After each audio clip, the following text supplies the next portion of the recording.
Intraday ட்ரேடிங்ல doji candle use பண்ணி எப்படி சக்சஸா trade பண்றதுன்னு பார்க்கலாம். டோஜி கேண்டில்ஸ் இன்ட்ராடே ட்ரேடிங்ல ரொம்ப இம்பார்ட்டன்டான டூல். ஏன் அப்படின்னா ட்ரேடிங்ல ஒரு டிசிஷனை எடுக்க முடியாத சிச்சுவேஷன்ல டோஜி கேண்டில்ஸ் ஹெல்ப் பண்ணும்.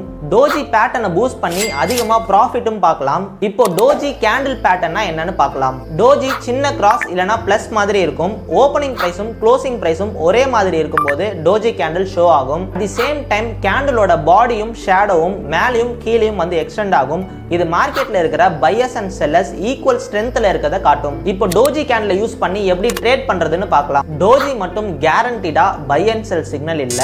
Look for conjunction with existing trends இல்லனா சப்போர்ட் ஆர் ரெசிஸ்டன்ஸ் லைனை பார்க்கலாம். Bullish doji doji bottom down ட்ரெண்ட்ல அப்பியர் ஆனா குறிப்பா சப்போர்ட்ல இருந்து பொட்டன்ஷியலா ரிவர்சல் ஆக சான்சஸ் இருக்கு. பியரிஷ் டோஜி இது அப் ட்ரெண்டோட பீக்ல இருக்கும். பர்டிகுலரா ரெசிஸ்டன்ஸ்க்கு நியர்ல இருக்கும். ஒரு பியரிஷ் ரிவர்சலை இண்டிகேட் பண்ணும்.